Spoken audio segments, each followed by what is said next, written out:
fractional. Said I was going to do that in the previous topic, so I'll go ahead and get that here. All right, let's get started. Let me share up a whiteboard and show you what we're going to be doing. So this is going to be messy. Like that's basically all this is. Using properties of exponents to simplify things. It's really pretty straightforward. Like there's not a lot to it. You just use the properties over and over.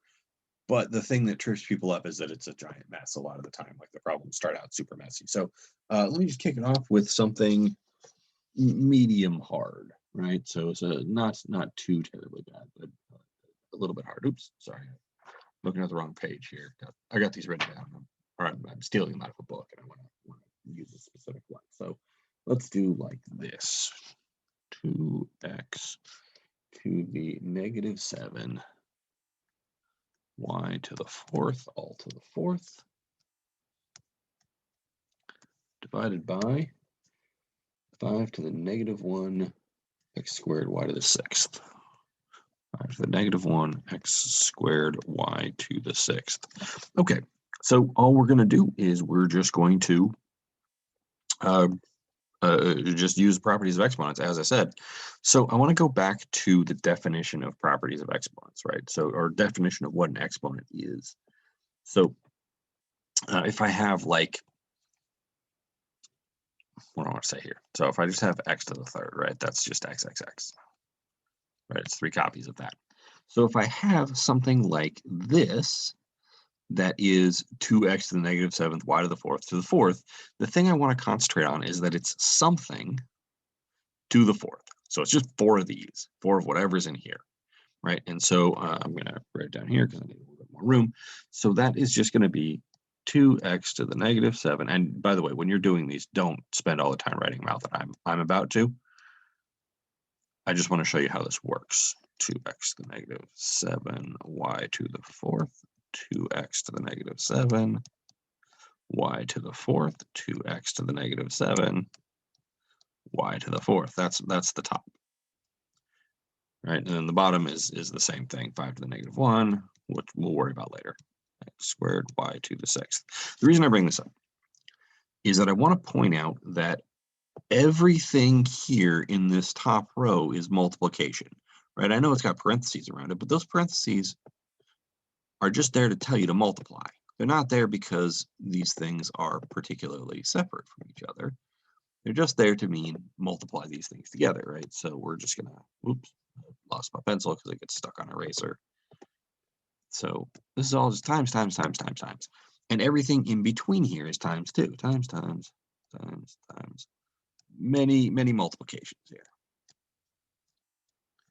The reason I point this out is that I can rearrange this so that all the 2's are next together, right? Or next to each other. So I really have 2 to the 4th. Then I really have x to the minus 7 to the 4th because there's 4 of those. And I have y to the 4th to the 4th because there's 4 of those, right? So this 4 was really saying, I want 4 of each of these things. Well, this 4 sort of gets distributed. And again, I hate that term because it's not actually a distributive property, but it's the same idea that this 4 goes on everything, right? And then we can just use properties of exponents to tell us what this is, right? So 2 to the 4th, 2 times 2 times 2 times 2 is 16. I have 4 copies of x to the negative 7. That means that that is x to the negative 28.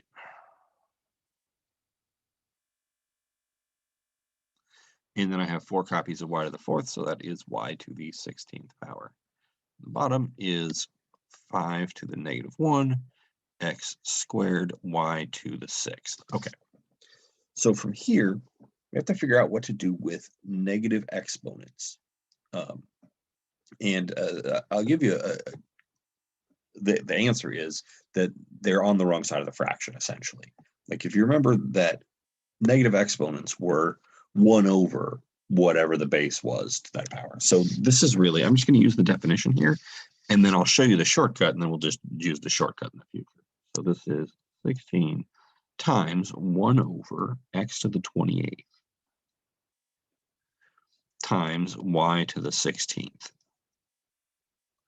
all over 1 over 5 times x to the 2nd, y to the 6th. Okay, So we can break this up into a whole bunch of pieces if we want to. So I guess what I really want to show you is this. If I have some fraction, if I have like 3x over 5, this is exactly the same thing as this. 3/5, that's a 5. Let's try that again. 3/5 x. So if I have something in the top, I can just pull it out front. And the reason I can do that is that this is really 3/5 times x over 1. Right? Like if I multiplied this out, I would get this. X over 1, of course, is just x. So this is just 3/5 x. So what that means is if I have something in the top of a fraction, I can just pull it out front and multiply it by the rest of the fraction, which is obviously a thing I'm going to do in a second. If I have something in the bottom of a fraction, it's sort of the same thing, but it comes out as 1 over. So if I have like 3/5x, right, this is really 3/5 times 1 over x. Right? Because if I multiplied this direction, this would give me 3 on the top and 5x on the bottom. So if I want to pull something out of the bottom, it's on the bottom of a fraction still. If I want to pull something out of the top, it's on the top of a fraction still. And I'm going to do that exact thing with this 1 over x to the 28th and 1 over 5 in just a second. First, I need to write that on a new screen. So we got 16 times 1 over x to the 28th times y to the 16th. So we got 16 times 1 over x to the 28th times y to the 16th power. In the denominator, we had 1/5 times x to the 2nd times y to the 6th power. Right? I think that's what we had. Yeah. Okay. So first thing I'm going to do is pull out this 1 over x to the 28th. Right? And because it is in the top, it comes out just like it is right now.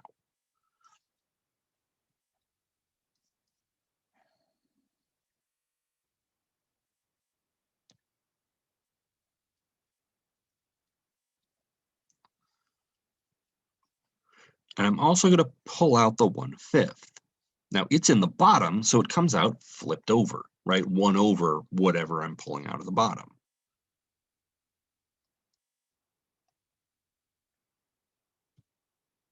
So 1 over 1/5. Now 1 over 1/5 is, so doing 1 over a fraction means flip that fraction over. So 1 over 1/5 is actually 5.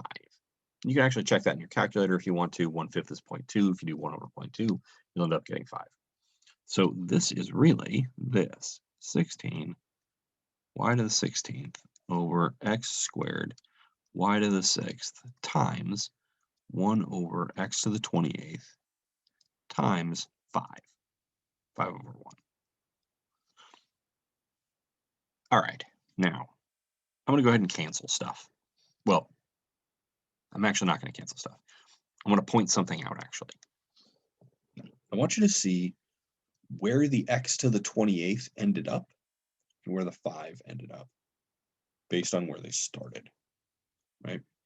So x to the negative 28 in the top is the same as x to the 28th in the bottom. Similarly, 5 to the negative 1 in the bottom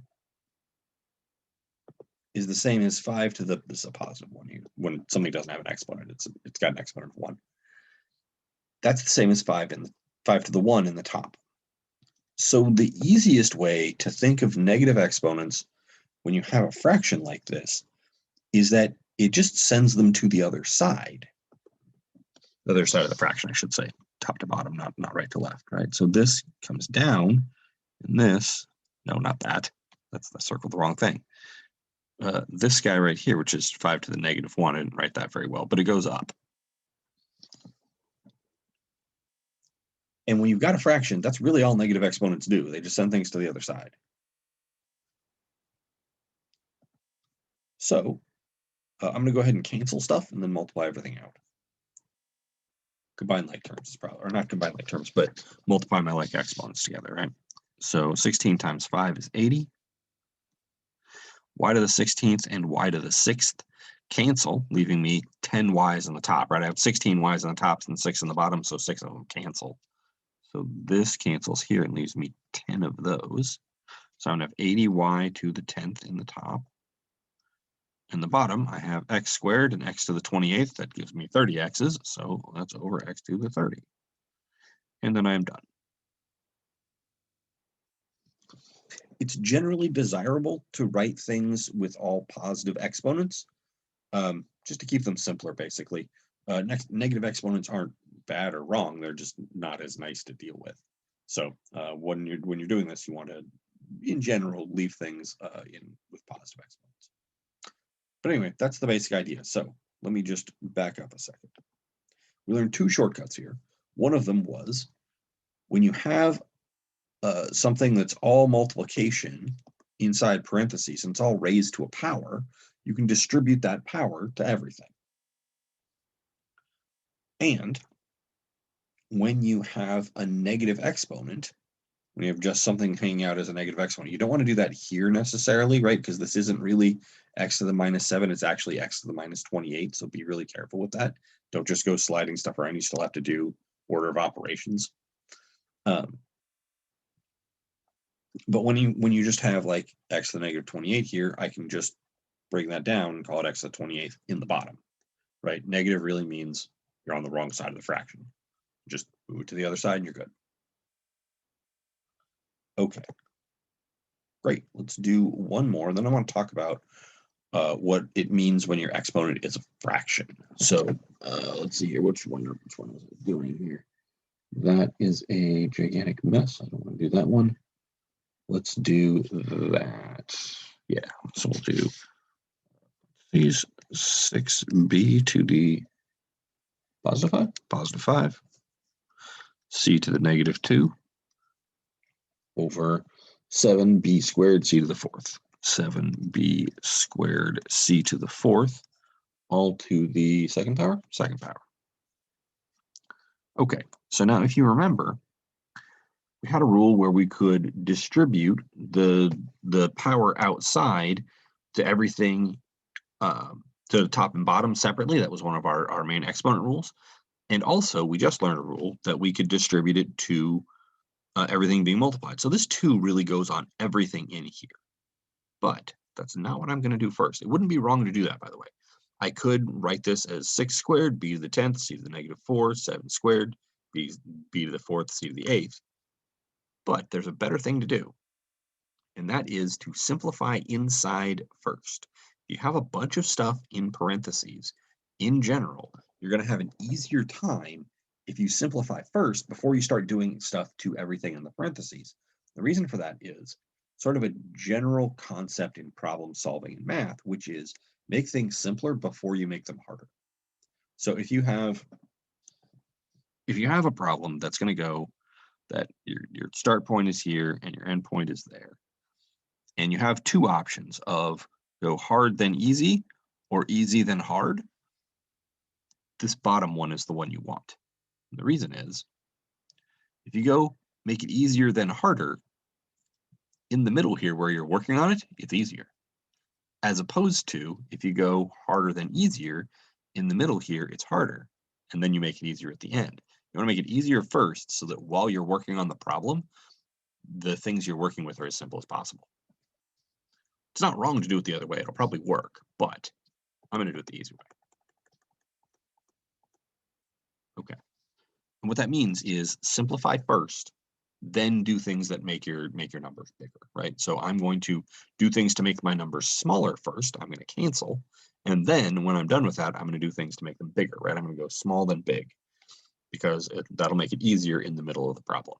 So this guy is, so I got b to the 5th on top and b to the 2nd on the bottom. I got 5 b's on top, 2 b's on the bottom. That is going to leave me 3 b's on top when 2 of them cancel. And that c to the negative 2 is going to come down to the bottom. Right? I'm just sending it to the other side. Yeah, I know that's going to be c to the 6th, but I just want to show you what I'm doing with it.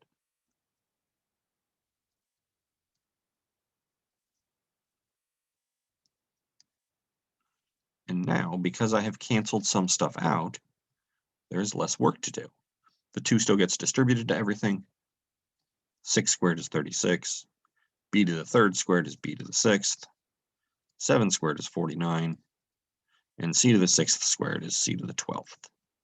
All right, we're using that power to a power rule there. And then I'm done. So there you go. Not too bad. Couple rules to remember. You can distribute the exponent to everything inside the parentheses as long as it's all being multiplied or divided. But you may not want to.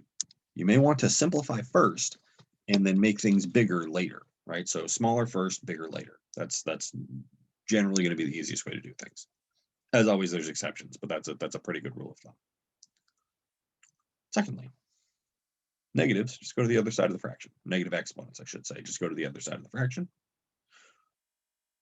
And then once you do that, then you can distribute everything here. You could have distributed it before and it would have gotten the same answer, but it's easier if we made it smaller first. Okay, now I want to talk about what it means when your exponent's a fraction, right? Everything here has been integers. It's been all integers the whole time. So what does it mean if you have like this? 9 to the 1/2.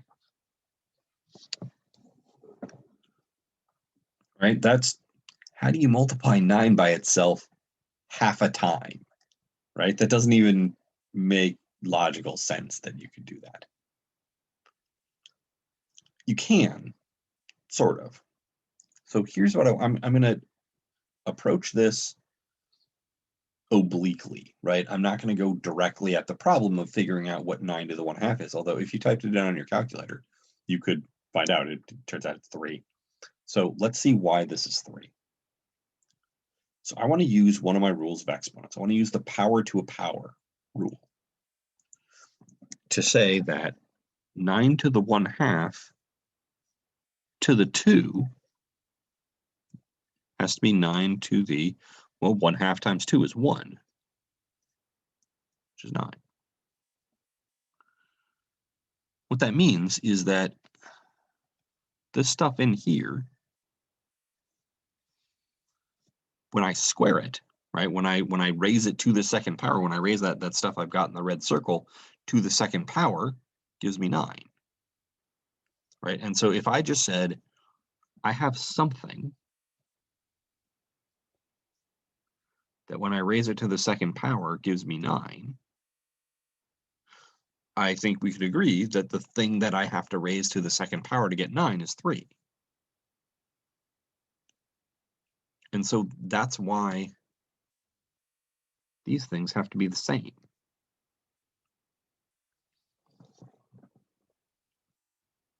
Right? If 9 to the 1/2 squared gives me 9 and 3 squared gives me 9, then it must be the case that 9 to the 1/2 is 3. And that's true. It is. You probably recognize this as square root, which it is. Raising something to the 1/2 power is exactly the same thing as taking its square root. And in fact, as we'll see later in the course, near the very end, all radicals, second root or square root, third root, fourth root, fifth root, etc., can be written as fractional exponents, which actually makes them a little bit easier to deal with in some ways. So we'll call back to this way at the end of the course. But that's the basic idea. So if I want to do something like, let's say 64 to the 2/3.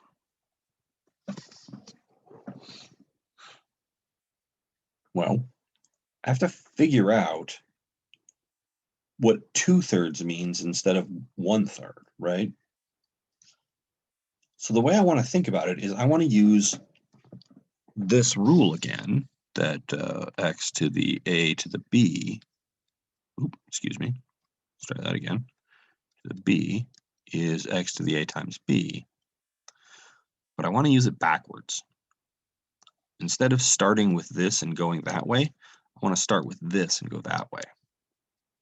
right? It's equals, so I can go either direction, but I'm going to disassemble something rather than trying to stick two things together. And the thing I'm going to disassemble is a fraction. So 2/3, I would argue, is the same thing as this. 1/3 times 2. Set 2 is over 1, right? So what I can do is I can write this as 64 to the 1/3 times 2. Right? But that tells me that I could write it like this. Right? My x is 64 here, and then I've got 1/3 for A and 2 for B. So if I go this direction, I can rewrite it like this.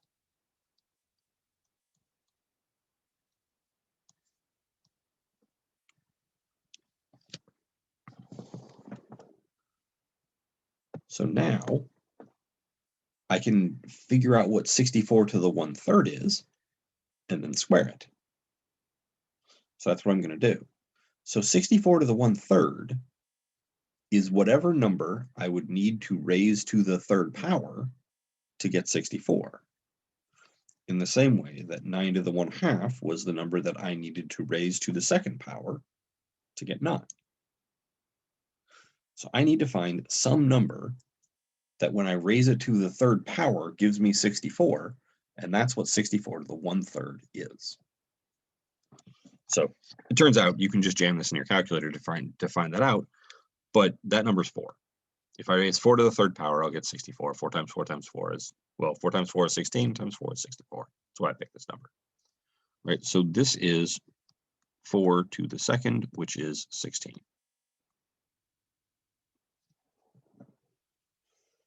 When you're dealing with exponents that are fractions like this, that's how you want to deal with them. You want to make the number smaller first by figuring out what you do with the denominator, and then after you're done with that, figure out what to do with the numerator. And the trick is to decompose it like this. So let's do one more of those. Right? Let's do. Do I want to use 64 again? Sure. Let's go 64 to the power of -7/6. Right? That looks like a mess. Turns out it's not going to be all that bad, I don't think. I'm going to do exactly the same thing that I did before, except I'm also going to decompose the negative sign. I'm going to leave the negative sign with the 7. I could leave it with the 6, but I think it's easier if we do it with the 7. So I'm going to rewrite this as 64 to the 1/6 all to the -7. So I need some number that when I raise it to the 6th power gives me 64. Now, the easiest way to find that number out if you don't already know it, and by the way, that number is 2, but if you don't already know that, what you can do is do a factor tree for 64. 4 times 16, 2 and 2, 2 and 8, 2 and 2, no, 2 and 4, excuse me, and then this is 2 and 2. And see that 64 is just 6 2s, just 2 to the 6th. And so when I'm looking for a number that I have to multiply by itself 6 times to get 64, it's 2, unsurprisingly. So this is really 2 to the -7.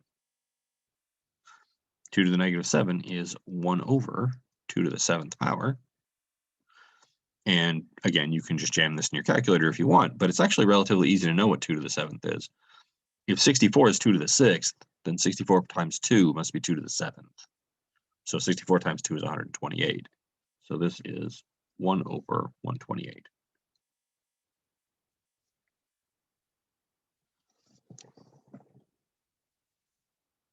All right, there we go.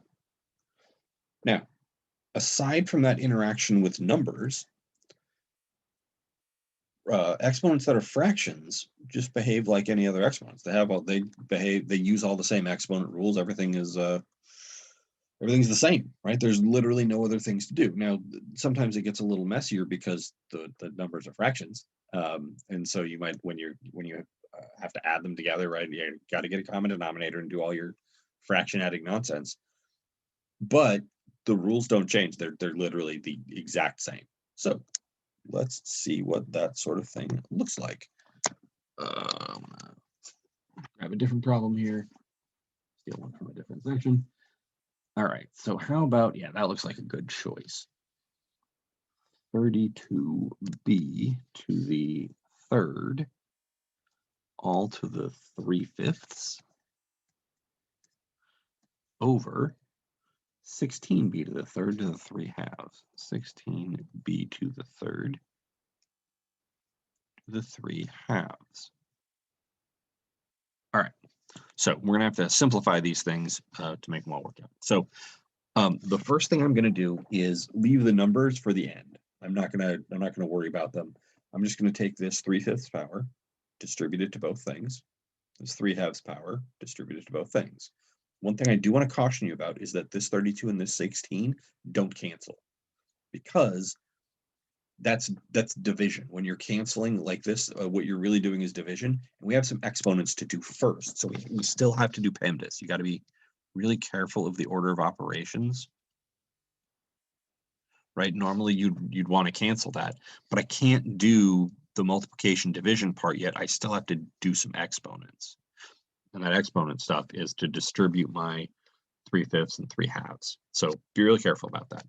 So this is going to be 32 to the 3/5 times b to the, well, I've got a power to a power here, right? I've got b to the 3 to the 3/5. So I should multiply the power, and it doesn't matter that this one's a fraction. That changes absolutely nothing about the rule. So that's when I do 3/1 times 3/5, I get 9/5.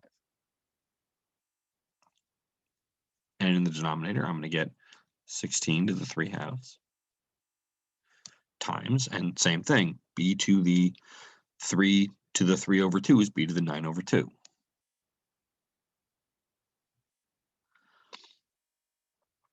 All right, so I have to figure out what cancels here, right? B to the 9/5 over b to the 9/2. Like, how do I cancel that? And we just refer to the rules again. And remember that when I have the like base with different exponents and I'm dividing, I subtract the top exponent minus the bottom one. So this is really going to be, I'm going to go off to the side here. This is going to be b to the 9/5 minus 9/2. So I have to figure out what 9/5 minus 9/2 is.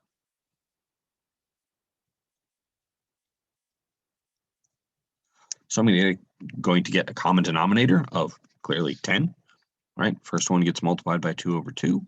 Second one gets multiplied by 5/5. And I end up with 18/10 minus 45/10. And 18 minus 45 is -27, so I got -27/10 as my exponent on b. Now, that goes in the, so this, that rule that I referenced of subtracting the top minus the bottom means that whatever you get goes in the top,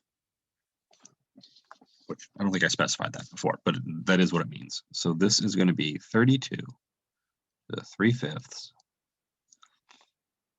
b to the -27/10 over 16 to the 3/2. Now I want to do something about these numbers to fractional powers. So I've got b to the -27/10 that I can just leave here. But you can also remember that b to the -27/10 in the top is the same as b to the +27/10 in the bottom, right? Negative exponents just send you down to the other side. And that's what I'm going to do, just to keep it all positive exponents. I want to figure out what 32 to the 3/5 and 16 to the 3/2 are, though. So I think I'll go to the next page. No, I'll do them right here and write it on the next page, I guess. So 32 to the 3/5 is 32 to the 1/5 to the 3, splitting it up like before. And so I need some number that when I multiply it by itself 5 times gives me 32. That number is 2. if you don't happen to know that, again, you can do a factor tree for 32 and you'll find that it's just 5 2s. 2 to the third, which is 8. 16 to the 3 halves is 16 to the 1 half to the 3. 16 to the 1 half, just like 9 to the 1 half, is the square root of 16. It's the number that I have to multiply by itself 2 times to get 16, which is 4. So this is 4 to the 3, which is 64. All right, this is a bit of a mess. Let's go to the next page. So this 32 to the 3/5 is 8, and 16 to the 3 halves is 64. So what I'm going to have on the next page is 8b to the negative 27 over 10 over 64. And I'm going to cancel stuff and move the b down, right? So this is going to be cancel here. So I'm going to get 1 over 8b to the 27 over 10.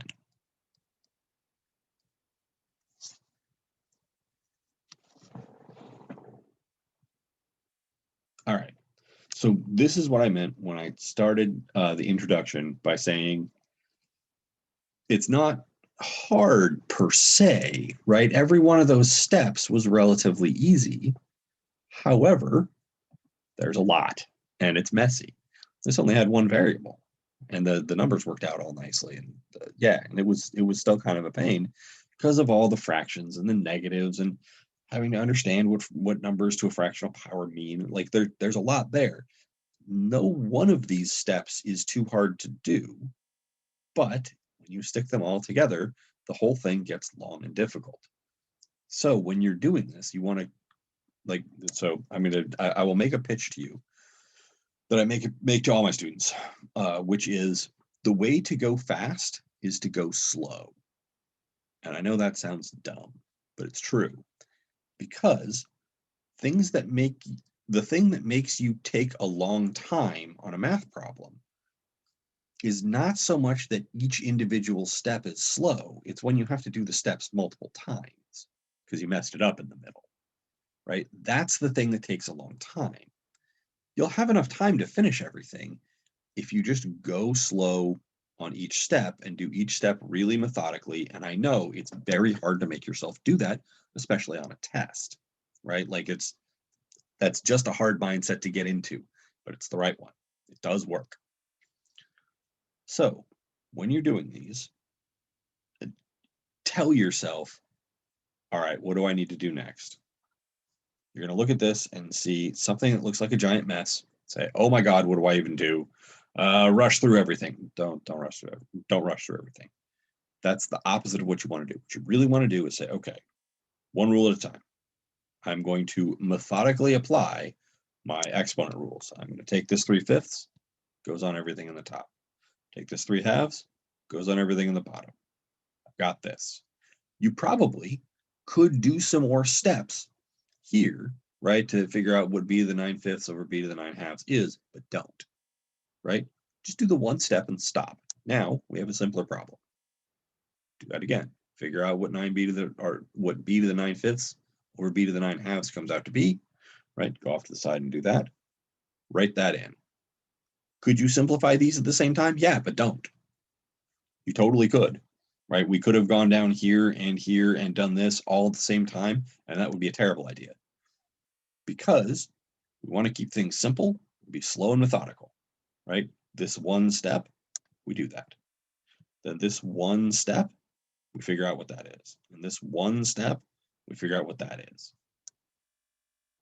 And we rewrite yet again. I do one more step, or I guess I did 2 here, so maybe I'm getting a little lazy here. But I do 2 more, or I do just finish off, right?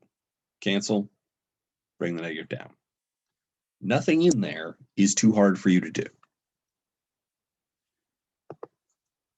You may not have done this before, so maybe that's not the greatest example. Once you do this a couple of times, you'll find that it's not that bad. But figuring out what this is, literally just subtracting fractions. Figuring out what the step from here to here is, just multiplying it, right? I didn't even really multiply. I just wrote 32 to the 3/5. I just took this 3/5 and stuck it on the 32. I didn't even really do any operations, right? I just kind of wrote it next to it. The only operations I did here were I multiplied. 3 times 3/5 is 9/5. 3 times 3/2 is 9/2. That's all I did. To get from here to here, all I really did was 9/5 minus 9/2, right? Subtract fractions. I know you can do that. That's the only step I did. To get from here to the next step, well, I figured out what 32 to the 3/5 was by doing that thing I showed you earlier. And I figured out what 16 to the 3/2 was by doing that thing I showed you earlier.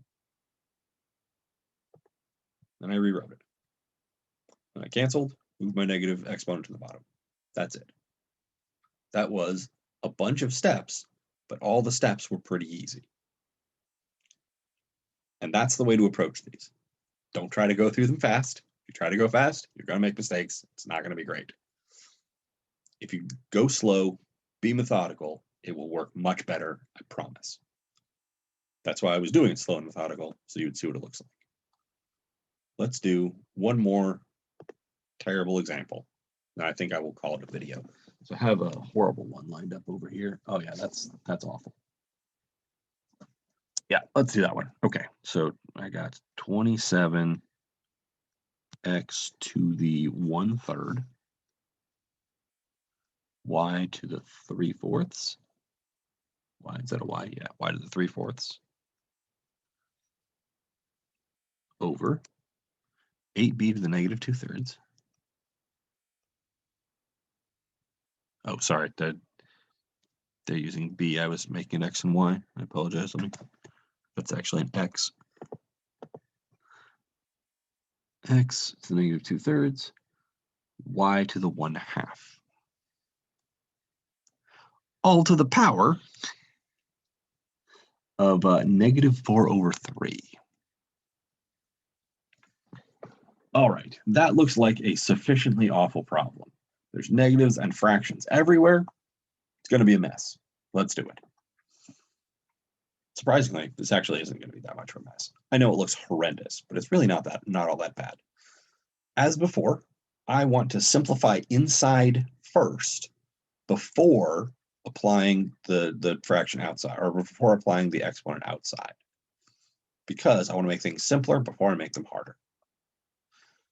So I'm going to ask myself what cancels. 27 and 8? No. 27 is 3 times 3 times 3. 8 is 2 times 2 times 2. None of those things, they have no factors in common. So nothing cancels there. This negative 2/3 is one of those. Why is it supposed to be negative?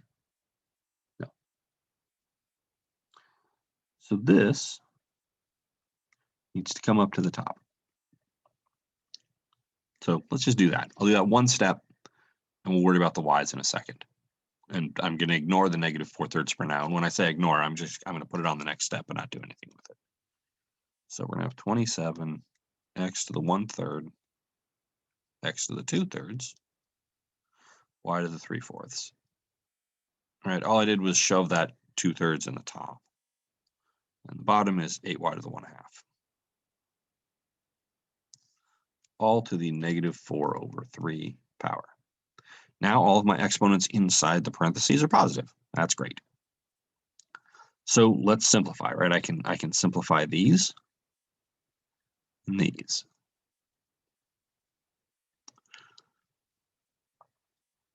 One-third plus 2/3 is 3/3, which is 1.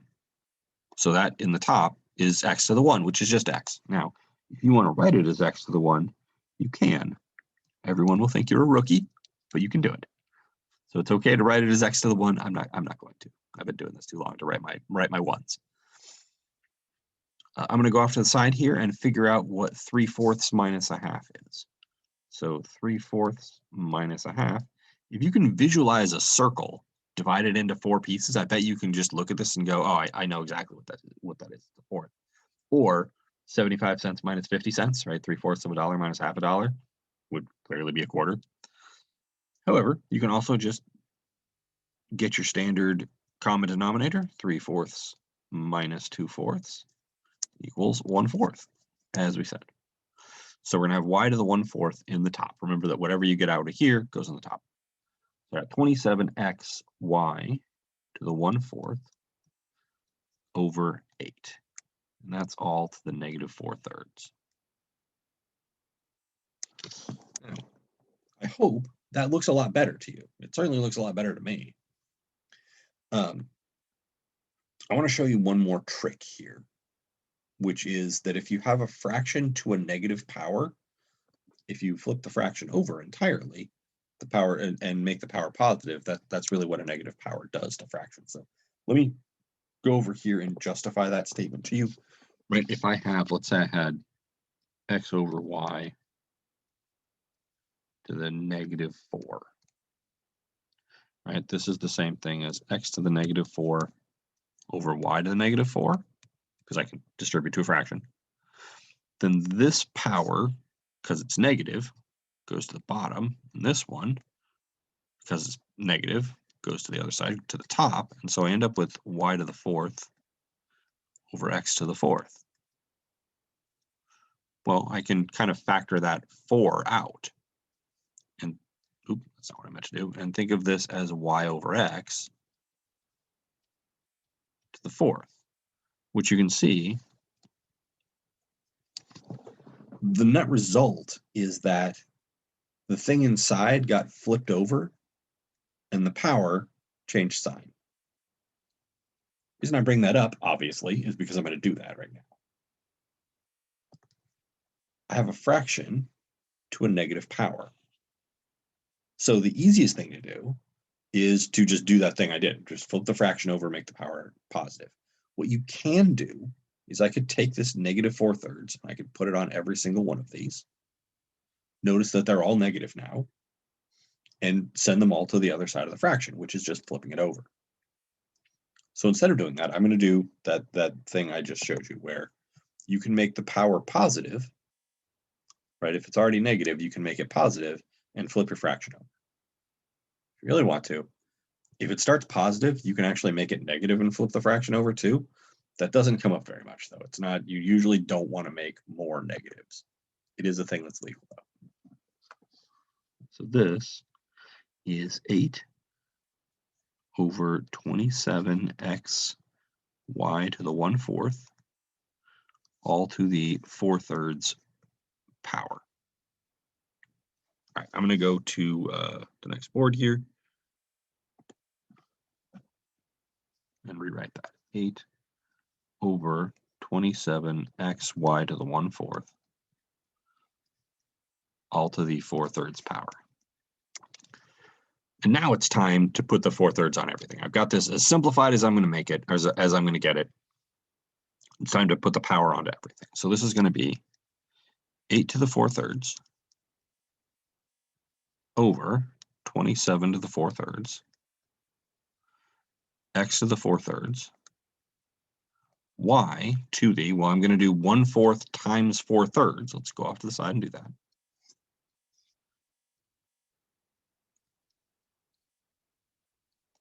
Fours cancel, leaving me with 1/3.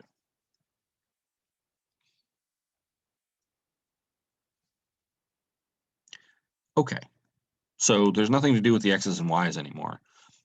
All I have to do now is figure out what 8 to the 4/3 and 27 to the 4/3 is. Well, 8 to the 4/3 is 8 to the 1/3 to the 4th. I need some number that when I multiply it by itself 3 times gives me 8. That's 2. I hope you guys know that 2 to the 3rd is 8. So this is 2 to the 4th, which is 16. And you do the same thing with 27. 27 to the 4/3 equals 27 to the 1/3 to the 4. 27 to the 1/3 is 3. I need some number that when I multiply it by itself 3 times, so something to the 3rd gives me 27. That number is 3. 3 to the 4th, you can just multiply it out, but that's 81. So this thing is, and I need to move my picture box here. I wonder if you can see that on the video when I move it. I think you can't. But yeah, I'm going to move it over to the other side. And so I'm going to get 16 in the top over 81 x to the 4/3, y to the 1/3. Then I'm done.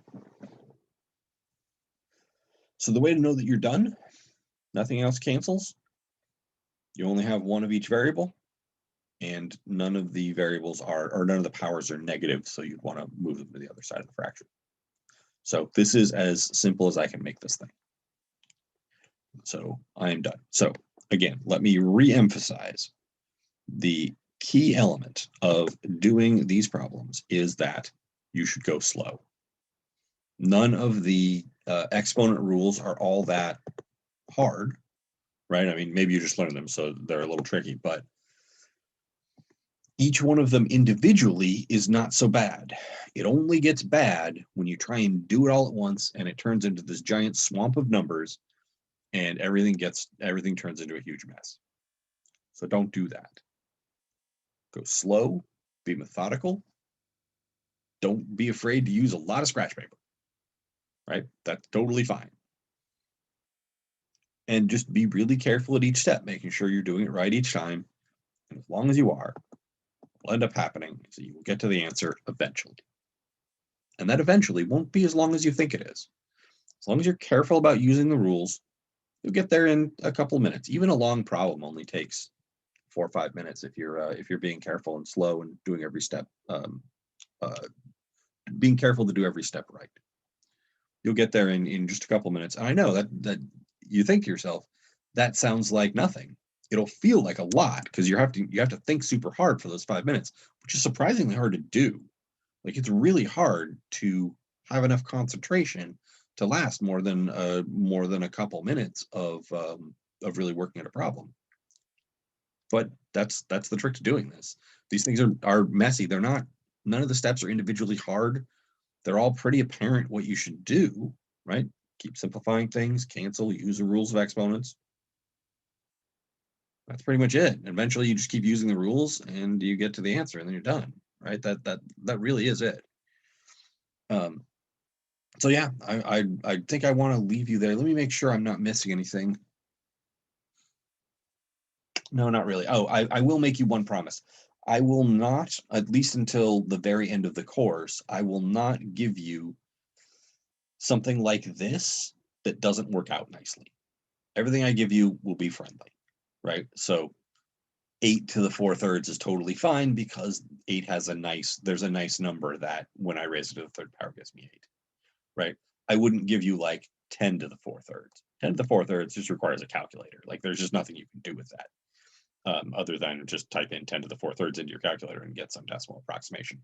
So I will not give you anything that doesn't work out well, right? If it's something to the 3/4, you can rest assured that finding that thing to the 1/4 will be relatively easy. You won't have to struggle too much to think about it. It'll be an integer, right? I'm not going to give you anything too bad. And other than that, just apply your rules of exponents. Slowly, methodically, carefully, one step at a time. By the time you get to the end, you might say to yourself, well, that took a while. But if you look at the clock, it will have only taken you a few minutes. And if you can do every problem in a few minutes, so that the test is, I'm giving you guys 3 hours. And in fact, if you go over, I'll give you a little bit more time too. That's fine. And there's only 14 problems on it. 14 problems in 3 hours is 12 minutes a problem. It's actually a little bit more than that. That's way, way more time than you need, right? That's vastly more time than you need, I hope. As long as you're going slow and being methodical. I promise there'll be enough time. Okay, with that, I've lectured at you enough, I think. I'm going to go ahead and end the video, and I will see you guys in the next one.